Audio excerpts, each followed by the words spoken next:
So it turns out that not only was there some heavenly symmetry with the Sacred Heart and John the Baptist traditional feast day today, with the overturning of Roe versus Wade, but June 24th is actually the day in 1717 when Freemasonry was established. I had no idea. I knew it was established in 1717, but I had no idea it was actually on June 24th. Now, this is not just a conspiracy, but this is actually what the Freemasons themselves say. Check this out. So here I have open the official website for Freemasonry in Canada. It's called grandlodge.ca or something like that. And you can see there in the middle of the screen, if you scroll down, if you go to this page, it says, so it was by unknown steps that Freemasons met on June 24th, the feast of St. John the Baptist, 1717, when the representatives of 4 London lodges met together and formed the Grand Lodge of England, inasmuch as Freemasonry is a beautiful system of morality, veiled in allegory and illustrated by symbols, so too may the precise origin of the first Grand Lodge be considered as symbolic of an event that did occur on or close to this date. At this meeting, they elected the oldest and most senior as Grand Master. Now, why would it be symbolic? They make it very clear that the fact that it started on June 24th, the traditional feast day of St. John the Baptist, is extremely symbolic, because they believe that Freemasons have this weird interpretation of the Bible. So they sort of pick and choose, and who was St. John the Baptist, but he was sort of the final prophet that called forth the coming of Christ, he was the sort of last prophet before the Messiah. And Freemasonry sees itself as a basically fulfillment of all religions. So it's almost as if this date is symbolic in bringing forth the true religion that will save mankind. So June 24th is not just a significant day in the church, but it's a significant day for the anti-Catholic Church, which is the scourge of Freemasonry. So let's just unpack this for a second here. If we think about Freemasonry and the saga of Fatima, we know that the mayor of the town that the children were from in Portugal was a Freemason. We know that he basically had the children kidnapped for a time so they couldn't partake in the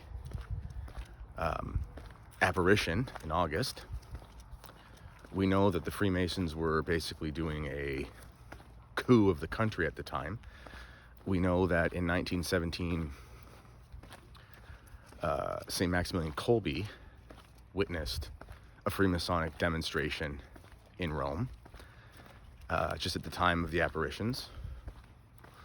We know that Freemasons basically tried to overthrow the entire Catholic order, and they've kind of established pretty strong resistance to Catholicism in a lot of places, persecuted Catholics and so forth. We know that Freemasonry was behind the spreading of communism in the Soviet Union. And we also know that Freemasons were a big part of the Supreme Court in the years leading up towards the decision.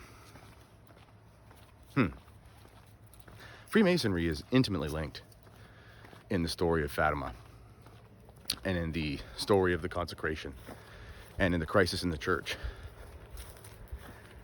And I think we can look to what happened today and say, wow, not only is it something that seems to be pretty clearly part of the graces that would flow from a consecration of Russia, but at the same time, this happened on a day commemorating the actual beginnings of the cult of Freemasonry, which has been the greatest enemy of the Catholic Church.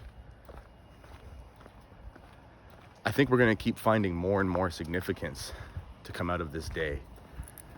But at this point, I mean, if you can't see the providential timing, I don't know. I mean, think about it this way. The senior, most beloved judge on the court happens to be a faithful traditional Catholic. And he's there at a time when they basically overthrow the goal of the Freemasonic order, which is to basically reject everything that the Catholic faith stands for You know, a lot of people will say America is, you know, a nation of Freemasons, and the nation was established by Freemasons, and that's true of Canada as well. I mean, our first prime minister was a Freemason. But it looks like things might be changing, and I don't know. I think God's going to have the last laugh when it comes to that whole thing. So more meaning to this day, not just about John the Baptist, not just about Sacred Heart, but also about God saying, I've had enough Freemasonry for one lifetime. Talk to you next time.